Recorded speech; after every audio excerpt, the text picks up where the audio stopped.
भीष्म पितामह और भगवान परशुराम का युद्ध आखिर क्यों हुआ था? जब छिड़ा उन दोनों के बीच एक भयंकर युद्ध, धरती कांप उठी। जानिए अम्बा क्यों बनी भीष्म पितामह की मृत्यु का कारण। तो यह सब जानेंगे आज की इस वीडियो के अंत तक में बने रहे हमारे साथ। दोस्तों ऊपर साइड में आइकन दिखाई देगा, आप अन्य वीडियो को भी देख सकते हैं जो और भी। परंतु इससे पहले यदि आप लोगों में से कोई भी इस चैनल पर तक सब्सक्राइब नहीं किया तो चैनल को अभी सब्सक्राइब करें और बेल आइकन घंटी को भी अवश्य दबाएं, जिससे कि आने वाले हर एक वीडियो के नोटिफिकेशन सबसे पहले आप तक पहुंच सके। वीडियो को और लाइक पे अवश्य करिएगा और इस वीडियो को अंत तक अवश्य देख लीजिएगा।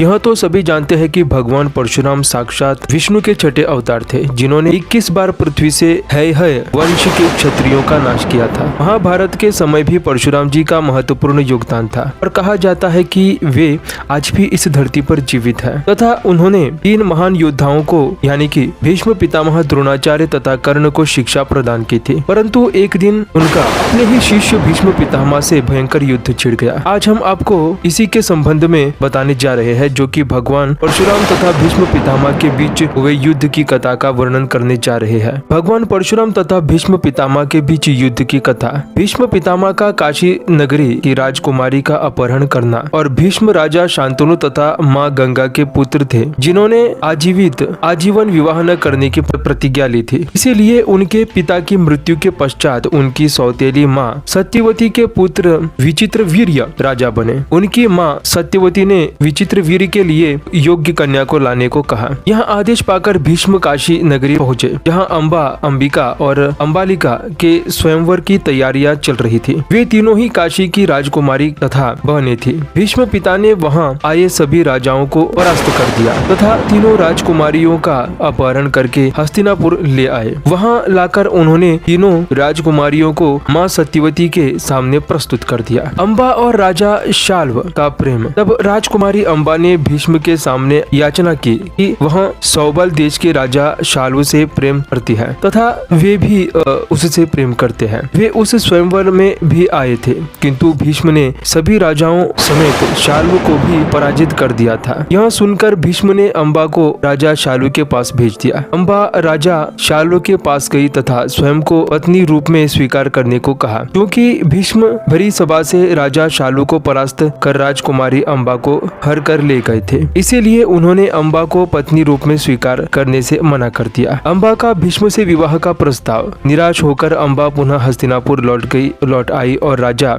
विचित्रवीर्य के सामने विवाह का प्रस्ताव रखा। तब राजा विचित्रवीर्य ने भी उससे विवाह करने से मना कर दिया। हताश अम्बा ने भीष्म से विवाह करने का प्रस्ताव रखा, पर भीष्म ने अपनी प्रतिज्ञा याद दिलाते हुए उससे विवाह करने से मना कर दिया। यह सुनकर अम्बा को अत्यधिक क्रोध आ गया तथा भीष्म से बदला लेने के लिए वहां से चली गई। परशुराम तथा भीष्म युद्ध।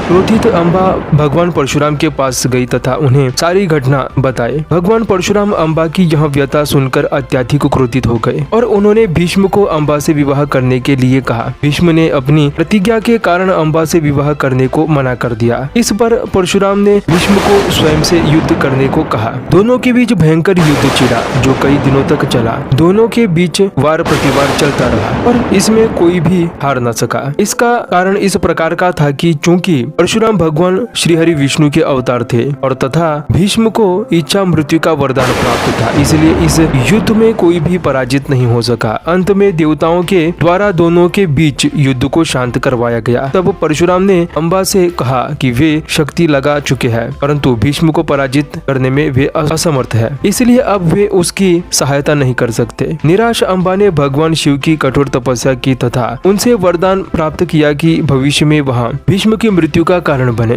भगवान शिव से वरदान से अम्बा अगले जन्म में शिखंडी के रूप में जन्मे तथा महाभारत के युद्ध में भीष्म की मृत्यु का कारण बने। दोस्तों इस प्रकार के रोचक वीडियो आपको किस प्रकार लगे कमेंट बॉक्स में अवश्य बताएगा और इस प्रकार के और भी देखना पसंद करते हैं तो चैनल को सब्सक्राइब और बेल आइकन घंटी को भी अवश्य दबाएगा और वीडियो को लाइक और दोस्तों में शेयर भी अवश्य कर लीजिएगा। और इस प्रकार के वीडियो बनाने में समय अमुक व्यतीत होता है, तो इस कारणवश दिखाई देगा नीचे डिस्क्रिप्शन में, तो उसके ऊपर क्लिक करके आप अपने हिसाब से हमको सामग्रियां दे सकते। वैसे जरूरी नहीं, आपकी इच्छा।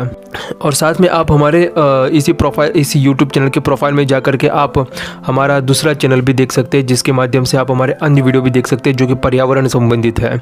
इस वीडियो को हम लोग यहीं पर समापन करते हैं। मिलेंगे हम आपको किसी एक रोचक वीडियो के साथ। तब तक के लिए जय श्री राम, हर हर महादेव, जय बजरंगबली।